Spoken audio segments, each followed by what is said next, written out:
tanto la historia del pueblo de Israel se repite hoy con el Israel espiritual, siempre recordando que el Israel espiritual somos nosotros.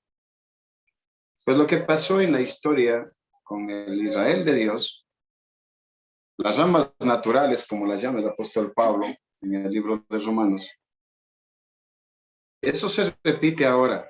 Muchos de nosotros nos admiramos de que cómo es que este pueblo, cuando vio tantos milagros en Egipto, vio secarse el mar, recibieron el maná, constantemente Dios los protegía a través de la nube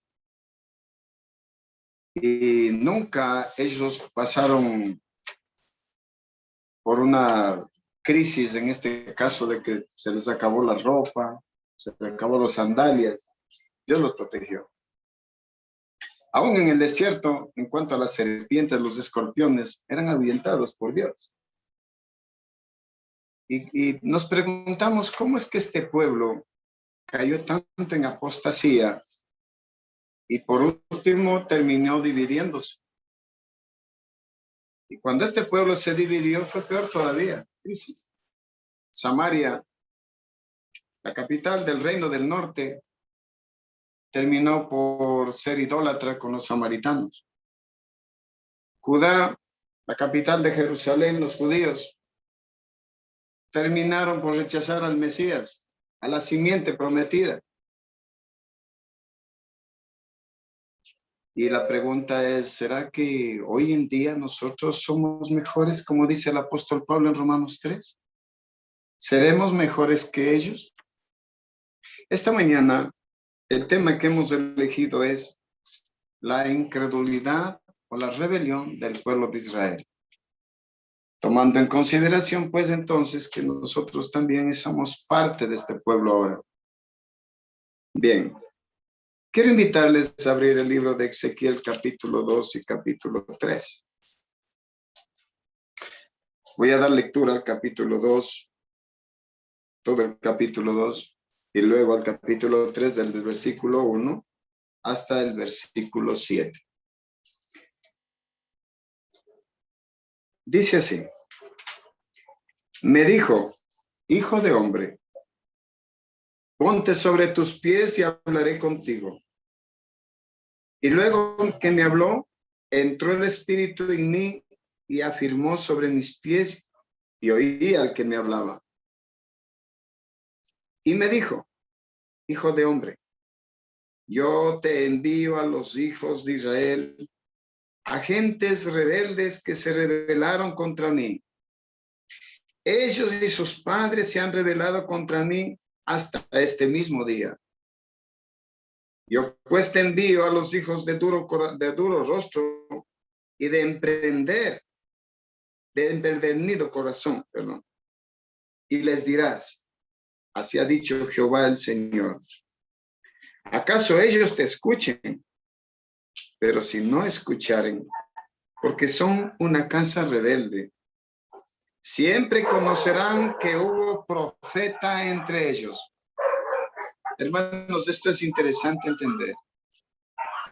Siempre Dios levantó profetas para el pueblo de Israel y para el pueblo de Judá. Porque su palabra lo dice, sin profecía es un pueblo que se pierde. ¿Será la excepción hoy en día que haya profeta o no? Generalmente, todo el tiempo, desde que Dios llamó al pueblo de Israel a ser parte de este remanente, el pueblo que debía llevar la luz, el diablo se encargó de corromperlo, de pervertir la simiente santa. Y Dios tuvo que constantemente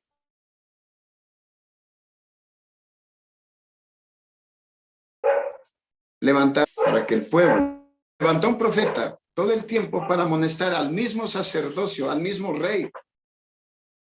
Es por eso que el texto dice, ¿acaso ellos escuchen? Pero si no escucharen, porque son una casa rebelde, siempre conocerán que hubo profeta entre ellos. Hoy en día tenemos un profeta. Y bienaventurados aquellos que hagan caso al mensaje del profeta.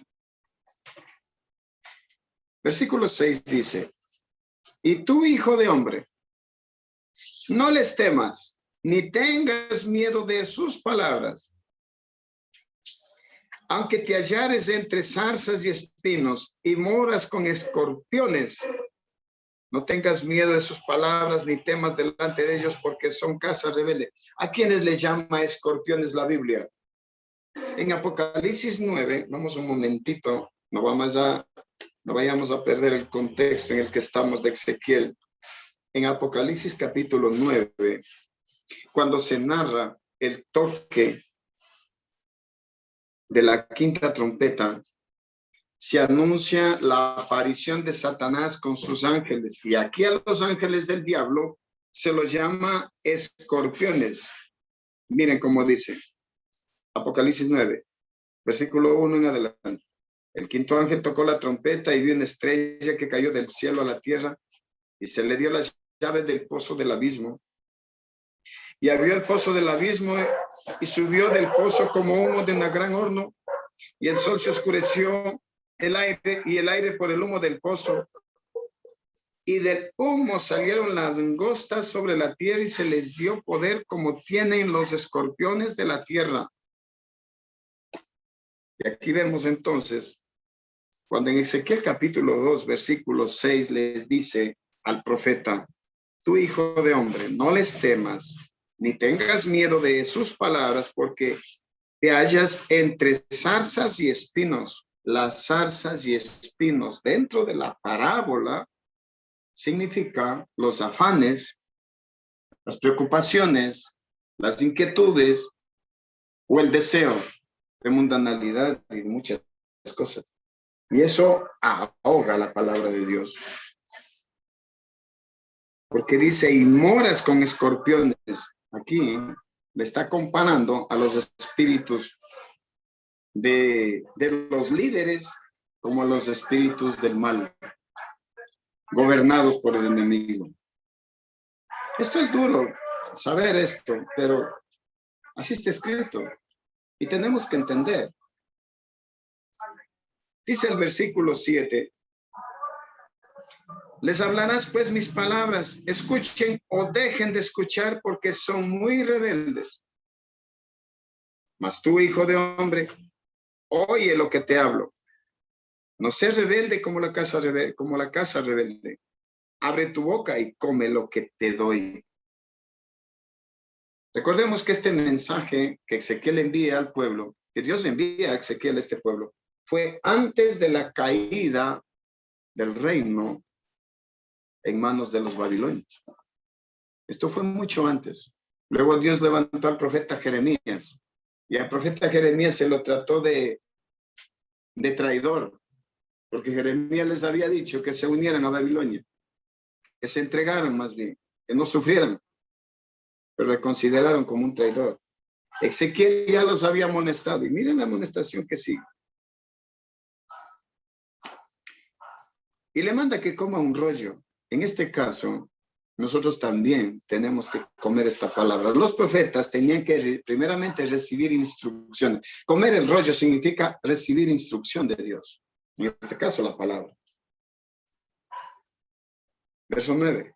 Y miré, he aquí una mano extendida hacia mí, y en ella había un rollo de libro. Y lo extendí delante de mí, y estaba escrito por delante y por detrás. Y había escritas en él endechas y lamentaciones y ayes. Eso estaba escrito en este rollo. Endechas, lamentaciones y ayes contra Israel, contra el pueblo de Israel. No era un halago, no era un rollo que se escribía cosas buenas. Eran cosas terribles. Endechas son lamentaciones, ayes, terribles ayes, maldiciones contra el pueblo de Israel. Vamos al capítulo 3 y dice, me dijo, hijo de hombre, come lo que hayas, come este rollo y ve y habla a la casa de Israel. O sea, una vez que el profeta se instruye, se entera de lo que está en el rollo, porque comer el rollo significa investigar. Comer el rollo significa tener un claro concepto de lo que está escrito. Y le dice, verso 2, abrí mi boca y me hizo comer aquel rollo. Y me dijo, hijo de hombre, alimenta tu vientre y llena tus entrañas de este rollo, porque yo te doy. Y lo comí y fue mi boca dulce como la miel. Luego me dijo, hijo de hombre, ve y entra a la casa de Israel y habla a ellos con mis palabras.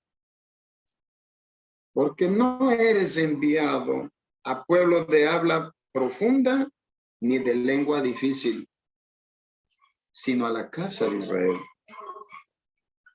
No muchos pueblos de habla profunda ni de lengua difícil, cuyas palabras no entiendas. Y si a ellos te enviara, ellos te oyeran. O sea que si este mensaje llegara a otras personas que no son del pueblo de Israel, lo entenderían y lo aceptarían. Mas la casa de Israel no te querrá oír, porque no me quieren oír a mí, porque toda la casa de Israel es dura de frente y obstinada de corazón. Este mensaje, ahora vamos a ver el paralelismo de este mensaje para nosotros como pueblo. Y voy a tomar, primeramente, quiero ver el paralelismo en Apocalipsis capítulo 10.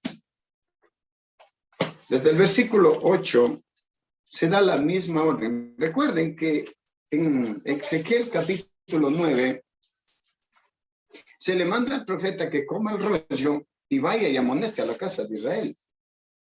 Pero en Apocalipsis 10 la orden es distinta. Versículo 8 del capítulo 10 hasta el versículo 11 dice: la voz que oí del cielo otra vez conmigo dijo: ve y tome el libro que está abierto en la mano del ángel que está en pie sobre el mar y sobre la tierra. Y fui al ángel diciéndole que me diese el libro. Y él me dijo: toma, cómetelo, y te amargará el vientre, pero en tu boca será dulce como la miel. Entonces tomé el librito de la mano del ángel y lo comí, y era dulce en mi boca como la miel, pero cuando lo hube comido, amargó mi vientre. Bueno, este estudio de Apocalipsis 10 está reservado para otra clase, pero vamos a entender ahora el mensaje, a dónde se lo dirige. Este mensaje, ¿a quién lo dirige? Porque si en Ezequiel capítulo 3 y capítulo 2 y 3 vimos que cuando se lo manda el profeta a comer el rollo, se lo envía a la casa de Israel. El mensaje es para la casa de Israel. Pero ahora el mensaje de Apocalipsis 10 ya no es para la casa de Israel. Miren lo que dice el versículo 11. Y él me dijo: es necesario que profetices otra vez sobre muchos pueblos, naciones, lenguas y reyes. Entonces, ¿para quién es? Ya es el mundo entero. ¿Y cuándo se da este mensaje? Cuando se dé la abominación desoladora. Entonces, como les dije, este tema de Apocalipsis 10 es para el futuro y esto lo vamos a analizar la próxima semana, si Dios quiere. Volvamos entonces a Ezequiel. Decíamos, el mensaje de Ezequiel directamente se lo dirige el Señor a su pueblo. Bien, ahora voy a tomar el libro Obreros Evangélicos en el capítulo Los Peligros. Peligros, dice nada más. Y hay un capítulo entero ahí que lo vamos a ir descifrando. No quiero hablar mis palabras, de hecho, quiero que el Señor nos hable a través de su profeta. Y dice: el peligro de rechazar la luz. Veamos. Dice así. No sé si es que le podemos enfocar, no, pero no. Voy a leer nada más. Okay. Dios se propone que aún en esta vida la verdad se revele de continuo a su pueblo. ¿A quién? A su pueblo. Ok, a nosotros. Bien. Hay una sola manera en que este conocimiento puede obtenerse. Podemos alcanzar a comprender la palabra de Dios únicamente por la iluminación de aquel espíritu por el cual fue dada la palabra. Nadie conoció las cosas de Dios sino el Espíritu de Dios. Porque el Espíritu todo lo escudriña, aún lo profundo de Dios. Y la promesa del Salvador a sus discípulos fue, cuando viniere el Espíritu de verdad, Él los guiará a toda verdad, porque tomará de lo mío y os lo hará saber. Pedro, en su carta, en la segunda carta de Pedro, en capítulo 3, verso 18, exhorta a sus hermanos a crecer en la gracia y en el conocimiento de nuestro Salvador, Señor Jesucristo. Cuando quiera que los hijos de Dios crezcan en la gracia, obtendrán cada vez más clara comprensión de su palabra. Discernirán nueva luz. Este es un problema. Porque cuando se habla de una nueva luz que se va viendo en aumento, a medida que ustedes escudriñen, la luz va en aumento.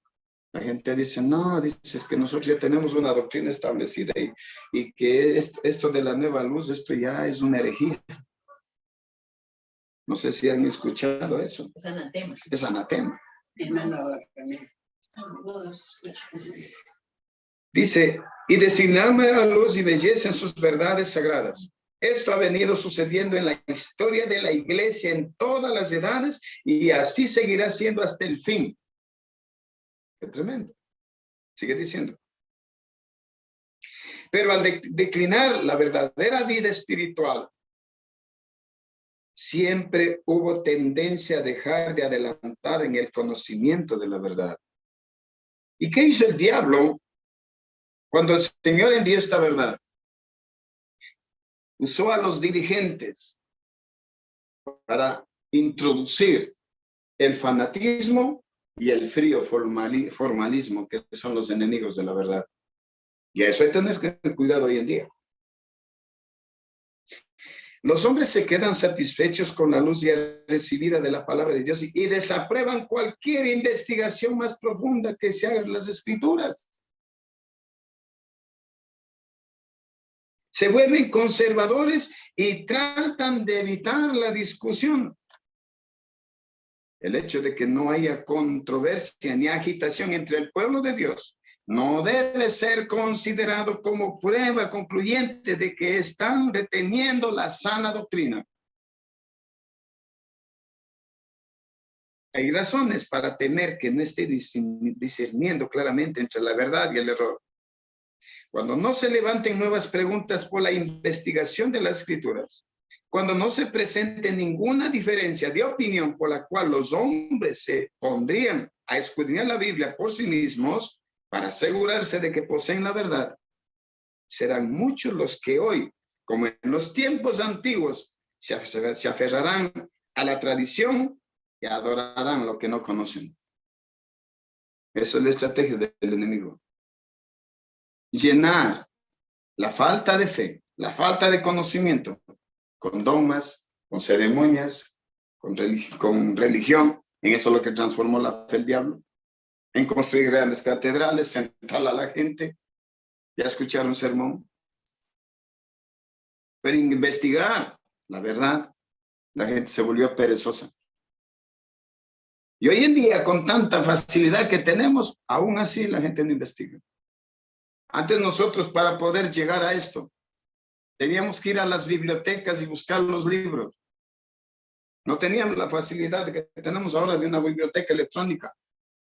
Esto de los celulares aparecieron por ahí por el año 2000, un poco más adelante. Yo recuerdo por el año 2005 más o menos, que vinieron los primeros celulares, esta tecnología acá al Ecuador. Para nosotros investigar un libro teníamos que ir a buscarlo en las librerías, en las bibliotecas, donde sea, para adquirir información. Y ahora con toda la facilidad, aún así, la gente no quiere investigar la verdad. ¿Por qué? Porque los líderes se han encargado de decir, hermanos, cuidado con que escuchen a tal persona o a tal persona. ¿Por qué? Porque según ellos tienen nueva luz. Y con eso los han prejuiciado. Les han llenado la mente de que no hay más investigación.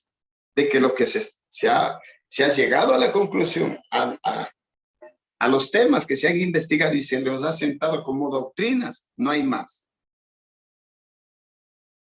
Eso es terrible. Sigue diciendo. Me ha sido mostrado que muchos de los que profesan tener un conocimiento de la verdad presente no saben lo que creen. No comprenden las pruebas de su fe. No tienen justo aprecio de la obra para este tiempo. Cuando llegue el tiempo de prueba, habrá hombres que están ahora predicando a otros, que encontrarán al examinar sus doctrinas muchas cosas por las cuales no podrán dar razón satisfactoria. Hasta ser probados así, no conocerán su gran ignorancia. Y son muchos los que hoy en la iglesia adventista dan por sentado que entienden lo que creen. Pero antes de presentarse la controversia, no conocen su propia debilidad. Cuando estén separados de sus correligionarios y se vean obligados a permanecer solos para explicar su creencia, se sorprenderán al ver cuán confusas son sus ideas de lo que aceptaron como verdad. Lo cierto es que ha habido entre nosotros un apartamiento del Dios viviente o un retorno de los hombres para poner la sabiduría humana en lugar de la sabiduría divina. Dios despertará a sus hijos. Si fracasan los otros medios, surgirán herejías entre el pueblo de Dios que los zarandearán y separarán el tramo del trigo. El Señor invita a todos los que creen en su palabra a que despierten de su sueño. Ha llegado una nueva luz preciosa, apropiada para este tiempo. Es que cada vez que ha ido avanzando el tiempo, Dios ha ido revelando. El Señor no ha revelado todo, porque si eso hubiese pasado, el hombre no hubiera entendido. Les hago una pregunta. ¿Qué hubiese pasado si los discípulos hubiesen sabido que faltan 2000 años para la venida de Cristo? Si se les hubiese revelado eso. ¿Creen ustedes que hubieran mantenido una fe viva? No. Se hubiesen desanimado. Pues así es. En cada tiempo el Señor ha ido revelando paso a paso la verdad. En tiempo de la Reforma fue creciendo, creciendo. Y muchos hombres piadosos, Martín Lutero, por ejemplo, murió guardando el domingo. No entendió la luz del sábado, no tuvo esa luz. La mayoría de los reformadores murieron guardando el domingo, no tuvieron la luz del sábado, porque todavía no había llegado la luz del santuario. Cuando llegó la luz del santuario fue en 1844. A partir de ahí, ellos comienzan, los pioneros, a entender que existe la luz del sábado. Los 10 mandamientos estaban ahí cuando la gente la declaró abolida la ley. Entonces, cada vez Dios ha ido dando nueva luz a medida que el pueblo de Dios ha transitado por este peregrinaje en el cual estamos nosotros también, yendo a la ciudad celestial. Y el diablo siempre se ha interpuesto entre la verdad, como les digo, introduciendo dentro del cristianismo, dentro de la iglesia, formas humanas, tradiciones humanas o fanatismo. Cualquiera de las dos cosas, o mejor dicho, las dos. Y vamos a analizar más adelante qué es fanatismo. Ya una vez ya lo dije. Dice, ha llegado una luz preciosa apropiada para este tiempo. Es la verdad bíblica que demuestra los peligros que se avecinan. Esta luz debe inducirnos a estudiar diligentemente las Escrituras y hacer un examen muy crítico de nuestras opiniones. Los que se hayan educado para sostener debates, porque esto es tradicional.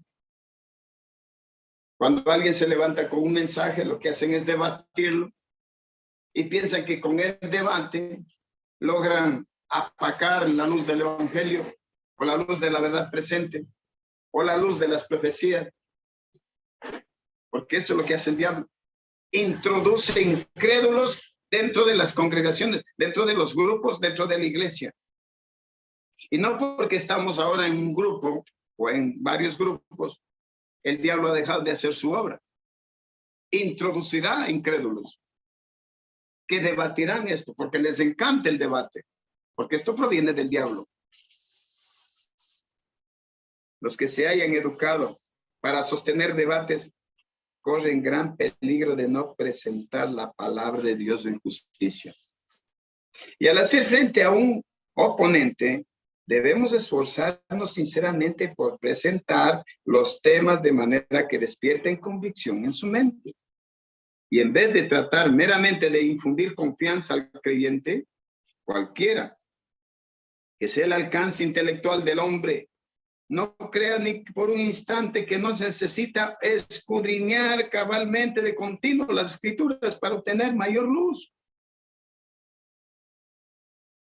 ¿Quién dice ya escudriñarse todo? Nadie.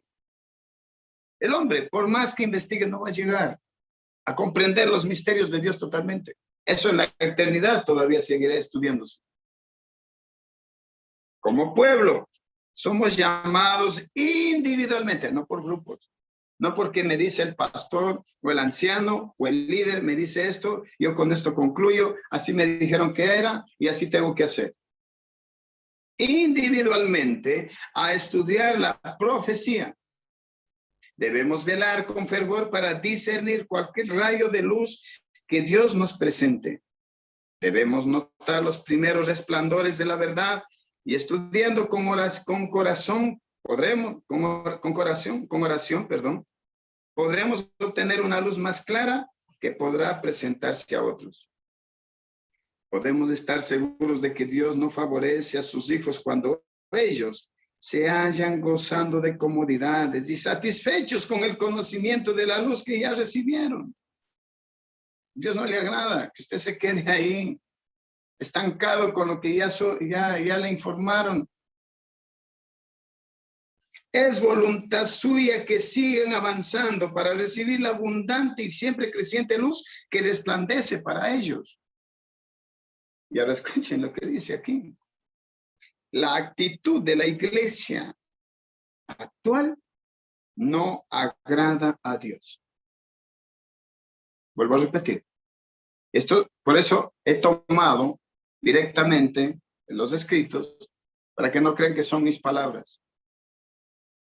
Estoy tomando el libro Obreros Evangélicos, ya voy a tomar el libro Testimonio para los ministros también, el conflicto de los siglos, evento de los últimos días. Vamos a escudriñar qué es lo que está pasando hoy en día, el peligro que existe de rechazar esta luz. La actitud actual de la iglesia no agrada a Dios. Se ha apoderado de ella una confianza propia. ¿Acaso no dice Apocalipsis 3:17? Tú dices, yo soy rico y no tengo ninguna necesidad de nada. ¿Qué le dice el Señor? Eres miserable, eres ciego y desnudo.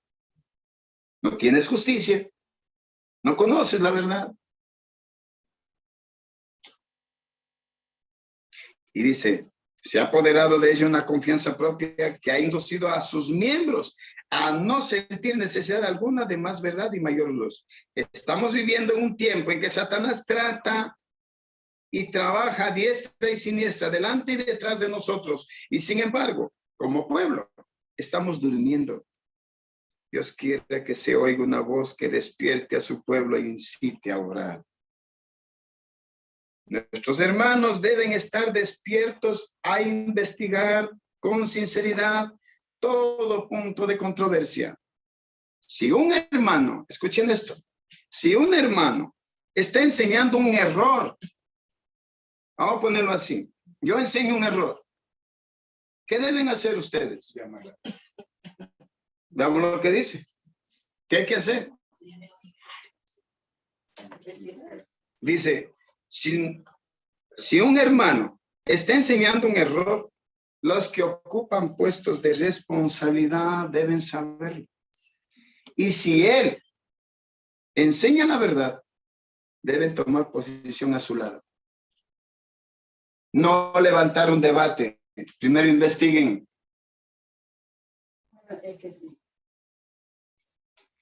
Todos deberíamos saber lo que se enseña entre nosotros. Porque si es verdad, lo necesitamos. Nos hallamos todos bajo obligación para con Dios de conocer lo que Él nos envía. Ahora, el problema es por medio de quién viene el mensaje. Porque si viene por medio de un tartamudo como yo, o como cualquier otra persona, sin educación, ¿qué van a decir? Ah, este no es el mensaje. Tengan cuidado. No le escuchen. Él no tiene la verdad. Es un fanático, un loco. Pero el Señor dice en Isaías 28 que levantará en boca de tartamudos el mensaje. Isaías 28, 9 al 12. Él ha dado indicaciones por las cuales podemos probar toda doctrina. ¿Y cuál es la norma? Isaías 8:20, lo conocen. A la ley y al testimonio. Recuerden, y voy a mostrar. A la ley y al testimonio. Si no dijeren conforme a esto, es porque no les ha amanecido. Dice la Biblia.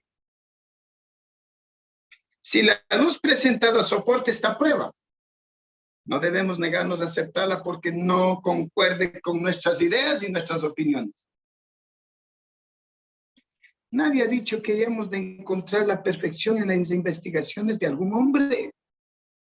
Pero sé que nuestra iglesia muere por falta de enseñanza acerca de la justificación por la fe y otras verdades. No importa por medio de quién sea enviada la verdad. Debemos abrir nuestros corazones para recibirla con mansedumbre de Cristo. Pero muchos no obran así. Cuando se presenta un punto controvertido, formulan objeción tras objeción sin admitir un punto que esté bien sostenido por la palabra. Ojalá obremos como hombres que desean la luz. Ojalá nos dé Dios su Espíritu Santo día tras día y haga resplandecer su rostro sobre nosotros para que aprendamos en la escuela de Cristo. Cuando se presenta una doctrina que no concuerde con nuestras opiniones, debemos acudir a la palabra de Dios, buscar al Señor en oración y no permitir al enemigo que se presente con sospechas y prejuicios. Nunca debemos permitir que se manifieste entre nosotros el espíritu que alistó a los sacerdotes y a los príncipes contra el Redentor del mundo. Y miren, hoy tenemos el mensaje de los 3 ángeles. Y hay una amenaza. En la página 626 del Conflicto de los Siglos dice que muchos escucharon el mensaje del primer ángel, del segundo ángel, pero que no fueron santificados por el mensaje del tercero, irán a engrosar las filas del enemigo.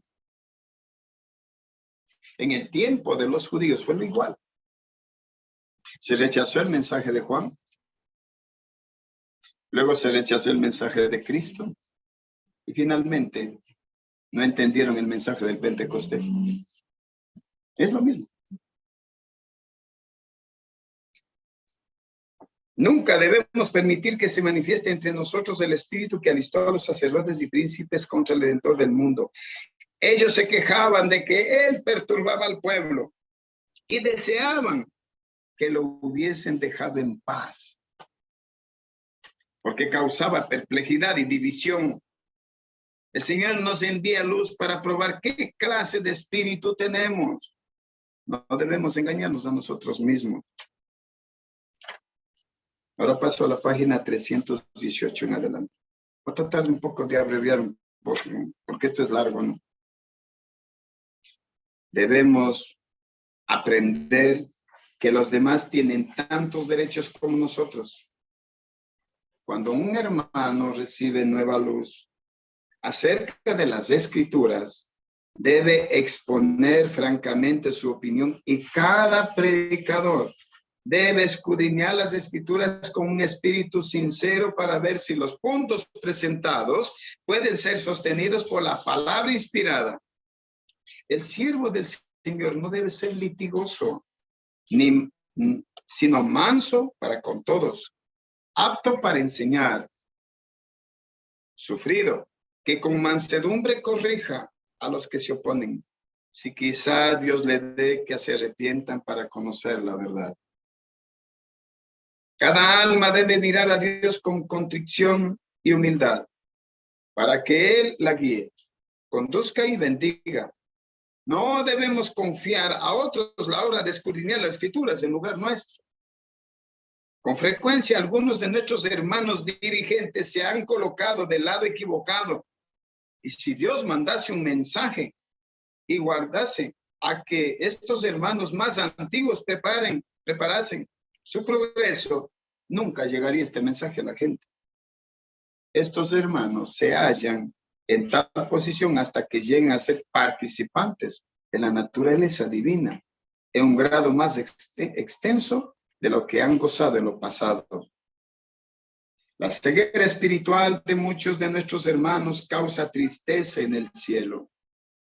Nuestros predicadores más jóvenes que ocupan puestos menos importantes deben hacer esfuerzos decididos para ir a la luz, para acabar siempre más hondo en el pozo de la mina de la verdad.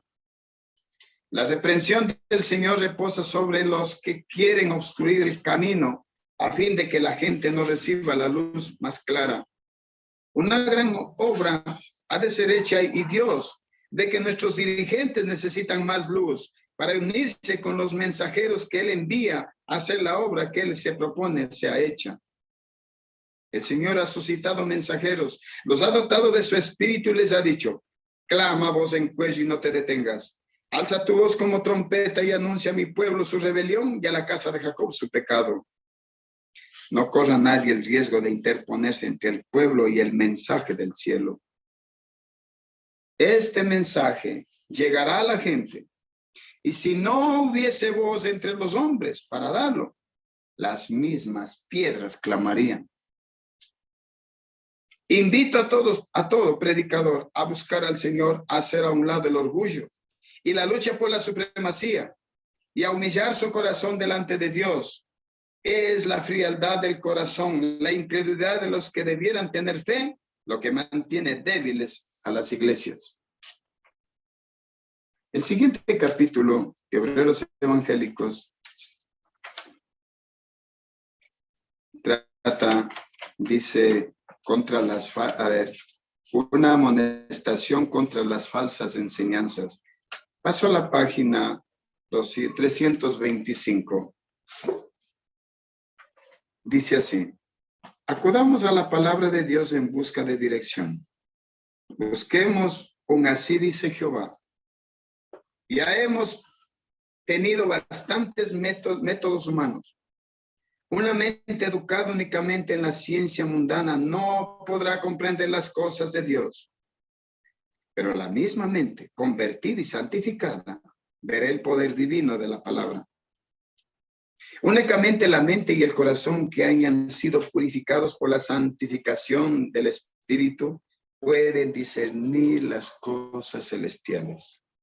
Hermanos, en el nombre del Señor Jesucristo, os llamo a despertaros y a ver vuestro deber. Entregad vuestros corazones al poder del Espíritu Santo y ellos serán hechos susceptibles a las enseñanzas de la palabra de Dios. Entonces podréis discernir entre las cosas profundas de Dios. Quiere Dios poner a su pueblo bajo las profundas influencias del Espíritu y despertarlo para que vean su peligro y se preparen para lo que está por sobrevenir a la tierra. Y todos sabemos la gran crisis que se avecina.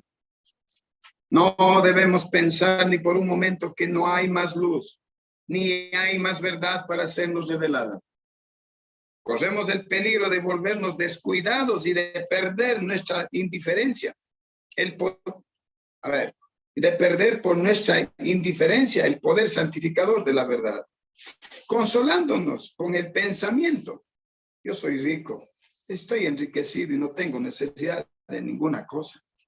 Al paso que debemos retener firmemente las verdades que ya hemos recibido, no debemos considerar como sospechosa cualquier nueva luz que Dios nos envíe. Ahora voy a la página 327, cuando Pablo le dice a Timoteo, predica la sana doctrina. Este capítulo dice la sana doctrina.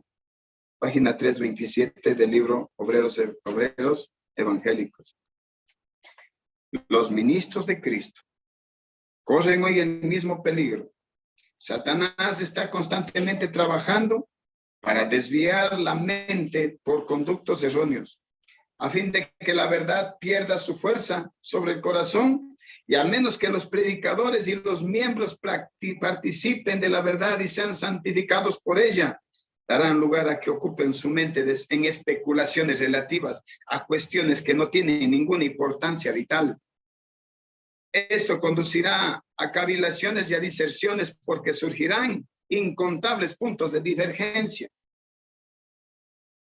Hombres capaces han dedicado una vida de estudio y oración a la obra de escudriñar las Escrituras, y sin embargo, hay muchas porciones de la Biblia que no han sido exploradas completamente.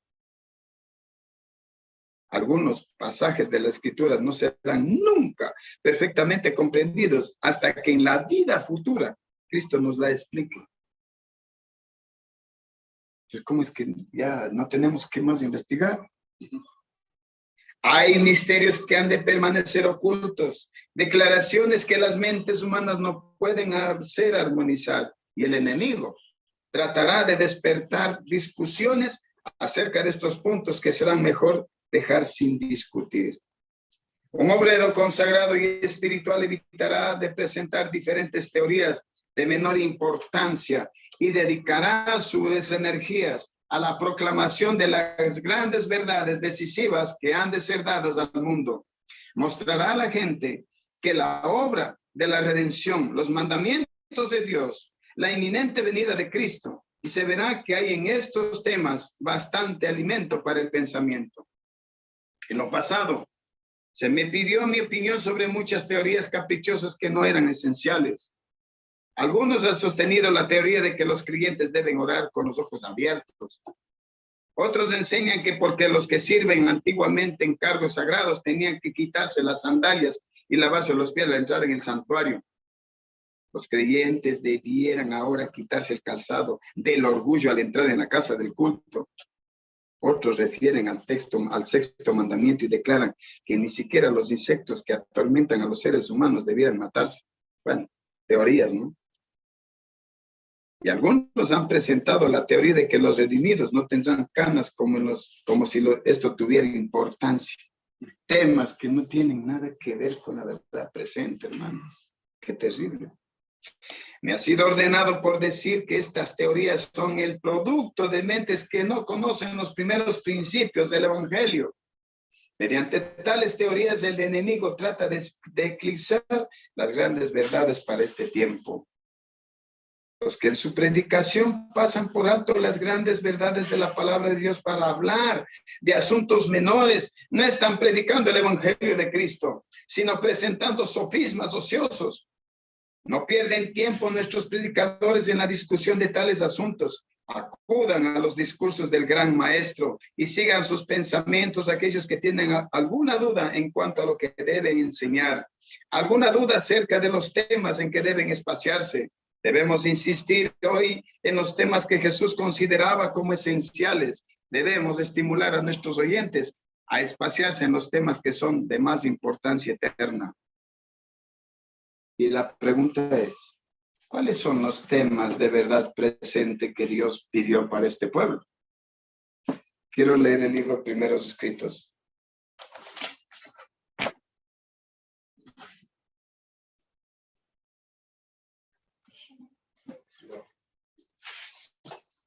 Del capítulo a los mensajeros. No es este capítulo, es el tiempo de la reunión. A ver, ya les digo. Sí, el capítulo es los mensajeros. Bien. Voy a la página 94, el libro Primero Escritos. El capítulo es A los mensajeros. Dice así. Vi la necesidad que tienen los mensajeros de observar y de chequear todo fanatismo donde quiera que pueda verlo levantarse. Satanás está premiando por todos lados y a menos que seamos vigilantes al respecto y tengamos los ojos abiertos para ver sus lazos y trampas y tengamos puesta toda la armadura de Dios, los dardos de fuego del maligno nos alcanzarán. Son muchas las preciosas verdades que contiene la palabra de Dios, pero es la verdad presente lo que el rebaño necesita ahora. Y la pregunta es, ¿cuál es la verdad presente? Y ella misma lo aclara. El Señor en su palabra lo aclara. He visto el peligro que existe de que los mensajeros se desvíen de los puntos importantes de la verdad presente para detenerse en temas que no tienen a unir al rebaño ni santificar el alma. O sea, la verdad presente debe hacer dos cosas. Santificar el alma y unir al rebaño. No dispersarlo. Eso tiene que hacer la verdad presente. Pero los temas como el santuario en relación a los 2300 días, los mandamientos de Dios y la fe en Jesucristo, la justificación por la fe, son perfectamente adecuados para explicar el movimiento adventista pasado y cuál es nuestra posición actual ahora.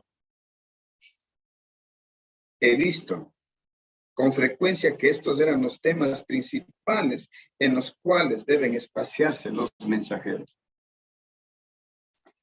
Voy a abrir, no traje el libro, tengo nada más un escrito aquí tomado de testimonio para los ministros. Les doy la página 69 a la 71, para los que quieran anotar. Dice así. Al paso que debemos retener firmemente las verdades que ya hemos recibido, no debemos considerar como sospecha cualquier nueva luz que Dios nos envíe. Y aquí hay una cita de Hechos capítulo 5, versos 19 y 20, y dice, mas un ángel del Señor, abriendo la puerta de la noche de la cárcel, sacándolos, dijo, id y puestos en pie en el templo, anunciad al pueblo todas las palabras de esta vida. Y vemos aquí que los hombres que tienen autoridad no siempre han de ser obedecidos. No lo digo yo, investiguen el libro. Lamentablemente no lo traje. Me olvidé que ver. Aun cuando profesen ser maestros de la doctrina bíblica, hay muchas personas hoy en día que se sienten indignadas y agraviadas de que alguna voz se levante para presentarles ideas que difieren de los asuntos con respecto a puntos definidos de creencias religiosas. O sea, se molestan. ¿No han diferido ellos por mucho tiempo sus ideas con la verdad? Así razonaban los sacerdotes y rabinos en los días apostólicos. ¿Qué se proponen estos hombres que no tienen educación? Decían algunos de ellos, meros pescadores, al presentar ideas contrarias a las doctrinas ya establecidas. Y los sacerdotes y príncipes que enseñaban al pueblo no tienen derecho a entrometerse en los principios fundamentales de nuestra fe. Pero vemos que el Dios del cielo a veces comisiona a los hombres a enseñar aquello que es considerado como contrario a las doctrinas establecidas por los hombres. Debido a que los que una vez eran los depositarios de la verdad se manifestaron infieles a su sagrado cometido, el Señor escogió a otros que habrían de recibir los brillantes rayos del sol de justicia y que defenderán las verdades que no estaban de acuerdo con las ideas de los dirigentes religiosos. Y entonces, estos conductores, en la ceguera de su mente, dan pleno curso a lo que se considera justa indignación contra los que han puesto a un lado fábulas acariciadas. Actúan como hombres que han perdido la razón, no tienen en cuenta la posibilidad de que ellos mismos no han entendido correctamente la palabra de Dios.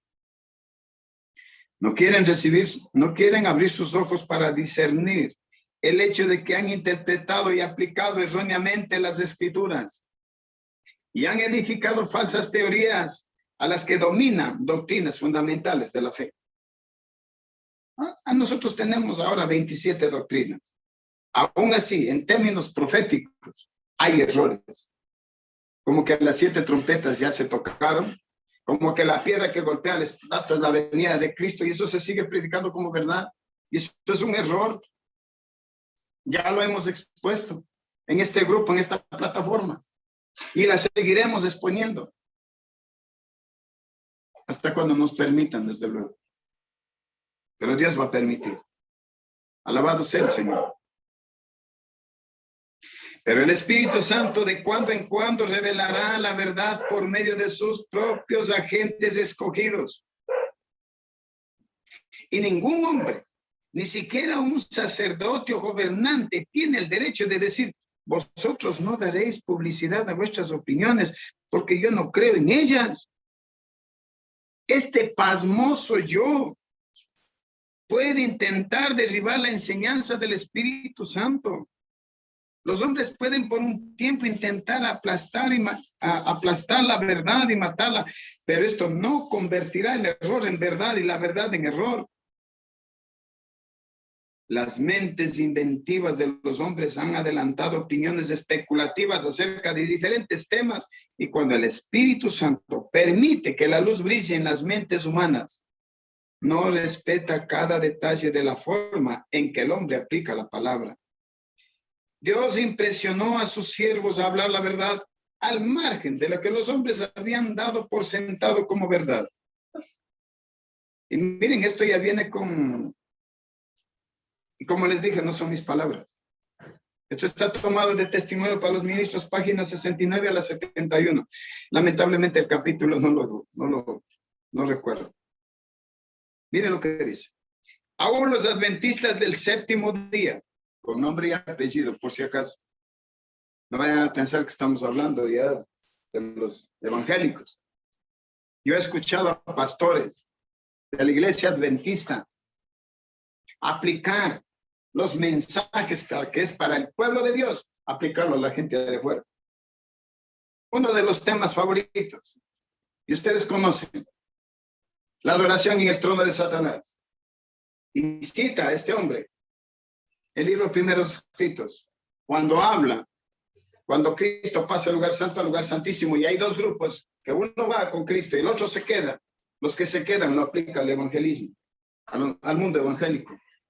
Y eso es un error fatal, porque eso se aplica al pueblo de Dios.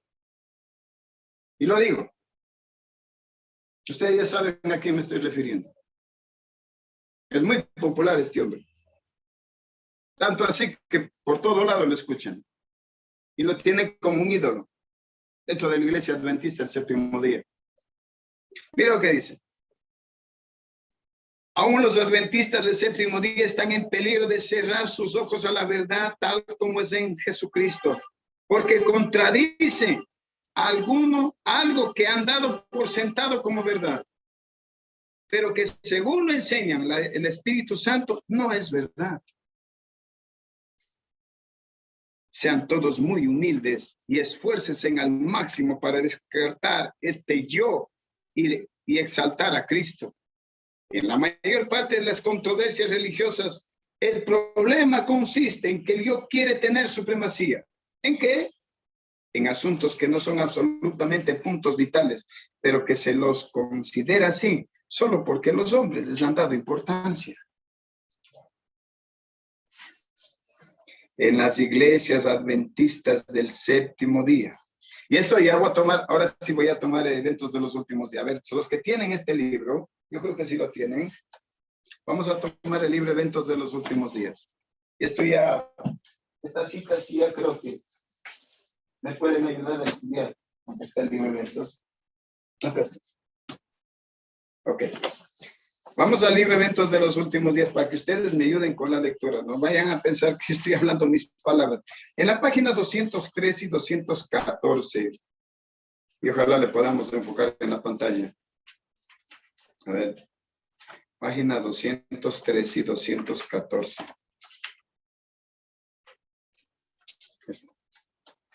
Vamos a tratar de presentar la pantalla. La cita que les di en antes, les vuelvo a repetir, está en Testimonio para los Ministros en la página 69 a la 71.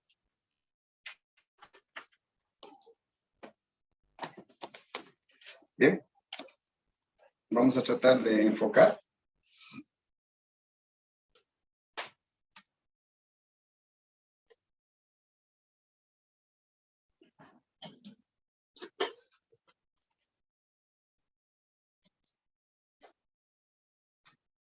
Ya estamos.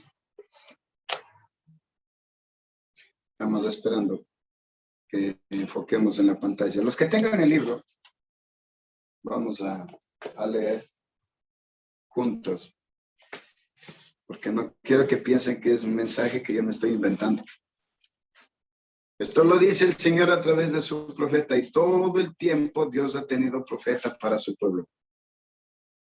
Y si no hacemos caso a la voz del profeta, no estamos haciendo caso a la voz del Señor.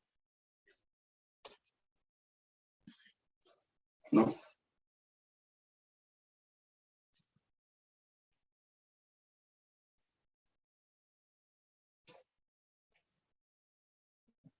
Ok. Bien. El subtítulo dice: muchos adventistas rechazarán obstinadamente la luz. Lamentablemente, no creo que se lo puede poner en pantalla. En las iglesias adventistas del séptimo día, habrá una manifestación maravillosa del poder de Dios, pero no obrará en favor de los que no se han humillado ante el Señor ni han abierto la puerta del corazón mediante la confesión y el arrepentimiento. En la manifestación de este poder que ilumina la tierra con la gloria de Dios, solo verán algo que en su ceguera considerarán peligroso, algo que despertará sus temores y se afirmarán para resistirlo. Debido a que el Señor no actúa de acuerdo con sus ideas y expectativas, se opondrán a la obra. ¿Por qué dicen? ¿No debiéramos nosotros conocer el Espíritu de Dios cuando hemos estado en la obra por tantos años? O sea que porque tienen el cargo tanto tiempo, ya es verdad lo que están predicando. Eso da garantía para que seamos instruidos porque tienen la verdad. Se han envanecido. El mensaje del tercer ángel no será comprendido por quienes se niegan a caminar en su gloria creciente. Y los tales llamarán una luz falsa a la luz que ilumina la tierra con su gloria. La mayoría de los no adventistas rechazarán la amonestación. Muchos de los que oigan el mensaje, la inmensa mayoría, no creerán la solemne amonestación. Muchos serán llamados desleales a los mandamientos de Dios, que son una prueba del carácter. Los siervos de Dios serán llamados fanáticos. Los ministros aconsejarán al pueblo a no escucharlos. Y Noé recibió el mismo trato cuando el Espíritu de Dios lo ha impulsado a dar el mensaje, ya fuera que los hombres lo oyeran o no. Algunos escucharán estas amonestaciones, pero la gran mayoría no les prestarán atención. Los ministros populares, como los fariseos de antaño, airándose al ver que se pone en duda su autoridad, denunciarán el mensaje como si viniese de Satanás e incitarán a las multitudes atadas al pecado a caer en furia y persigan a los que lo proclaman. Ahora voy al libro de Sea todas las gentes. Acompáñenme a leer el libro de Sea todas las gentes. Página 422 y 424.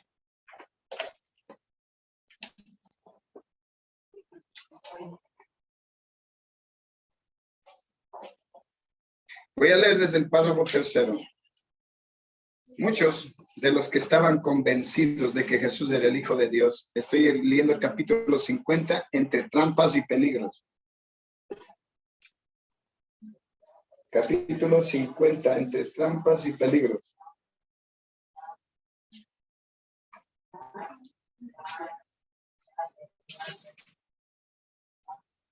¿Ya lo tienen? Bien, vamos a leer.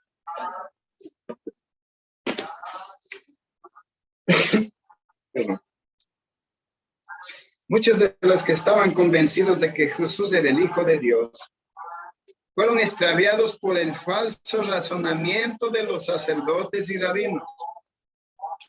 Estos maestros habían repetido con gran efecto las profecías concernientes al Mesías. Y ya vamos nosotros a estudiar las profecías que se dieron para el pueblo de Dios. ¿Y cómo es que las tergiversaron? Que reinará en el monte de Sión y en Jerusalén, y delante de sus ancianos sería glorioso. O sea, que aplicaron las profecías del segundo advenimiento al primer advenimiento de Cristo. Esa fue la equivocación. Luego habían hecho comparaciones despectivas entre la gloria allí descrita y la humilde apariencia de Jesús, y pervertían las mismas palabras de la profecía para sancionar el error. Si el pueblo hubiese estudiado con sinceridad la palabra por sí mismo, no habrían sido extraviados. El capítulo 61 de Isaías testifica que Cristo habría de nacer, de hacer la misma obra que hacía. El capítulo 53 presenta su rechazamiento y sus sufrimientos en el mundo, y el capítulo 59 describe el carácter de los sacerdotes y rabinos. Dios no obliga a los hombres a renunciar a su incredulidad. Delante de ellos está la luz y las tinieblas, la verdad y el error. A ellos les toca decidir lo que aceptarán. La mente humana está dotada de poder para discernir entre el bien y el mal. Dios quiere que los hombres no decidan por impulso, sino por el peso de la evidencia, comparando cuidadosamente un pasaje de la Escritura con otro. Si los judíos hubiesen puesto a un lado sus prejuicios y comparando la profecía escrita con los hechos que caracterizaban la vida de Jesús, habrían percibido una hermosa armonía entre las profecías y su cumplimiento en la vida del ministerio del humilde Galileo. Muchos son engañados hoy de la misma manera que los judíos. Hay maestros religiosos que leen la Biblia a la luz de su propio entendimiento y tradiciones.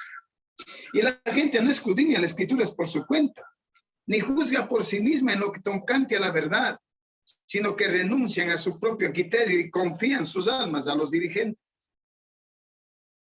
La predicación y enseñanza de la palabra es uno de los medios que Dios ordenó para difundir la luz.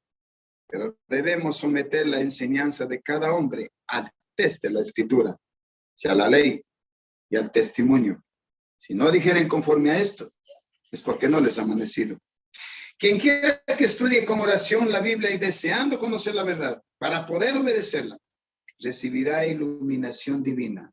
Entenderá las escrituras. El que quiera hacer su voluntad, la de Dios, conocerá si la doctrina es de Dios. Ahora paso a la parte última del texto. Párrafo último. Los sacerdotes y príncipes, al llegar por primera vez a la presencia de Cristo, habían sentido la misma convicción. Su corazón se había conmovido profundamente y se había grabado en ellos el pensamiento. Jamás hombre alguno había hablado como este hombre, pero habían ahogado la convicción del Espíritu Santo.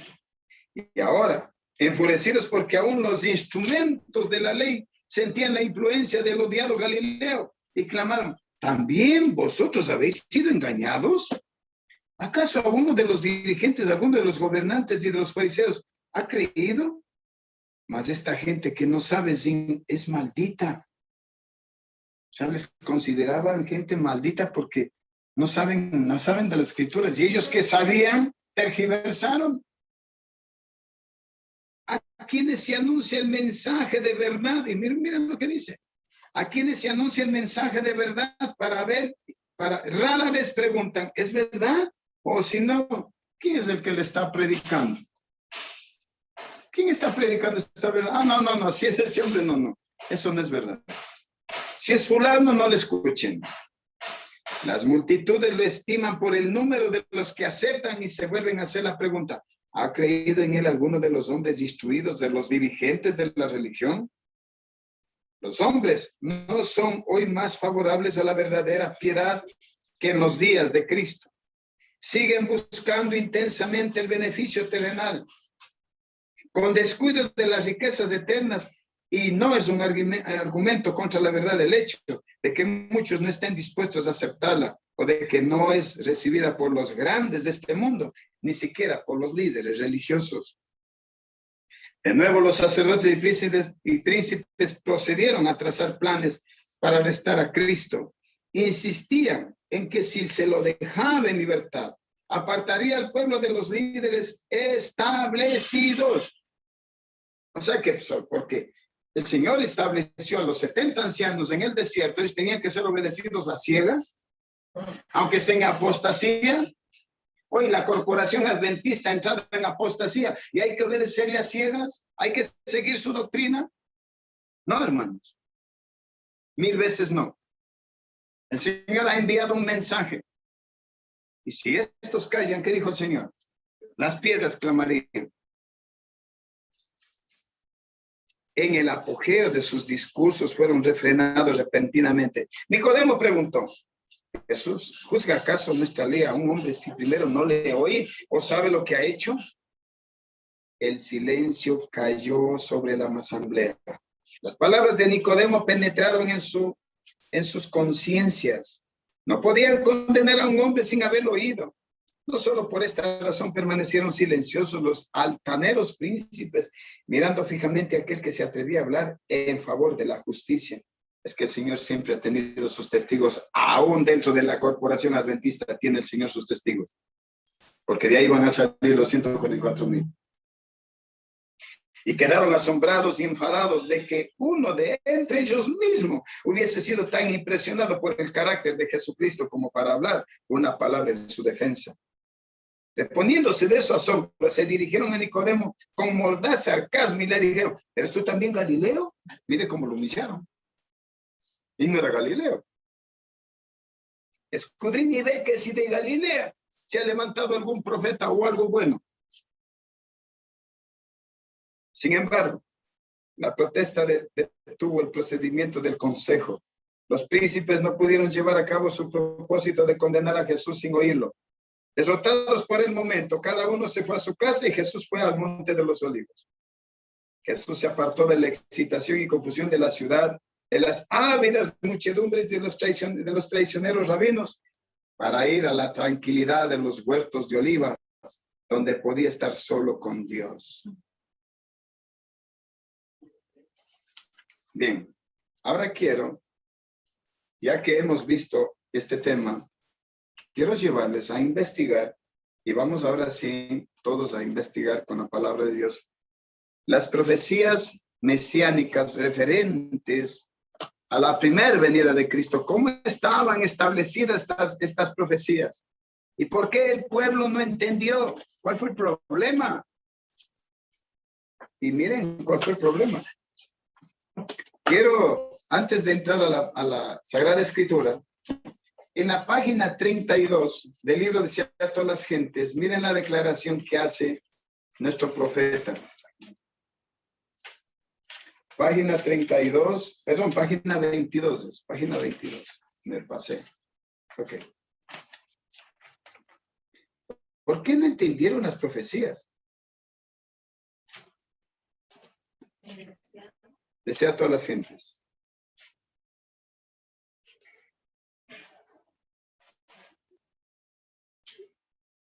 Dice, en el tiempo del nacimiento de Cristo, la nación estaba irritada bajo el gobierno de sus amos extranjeros y atormentada por disensiones internas.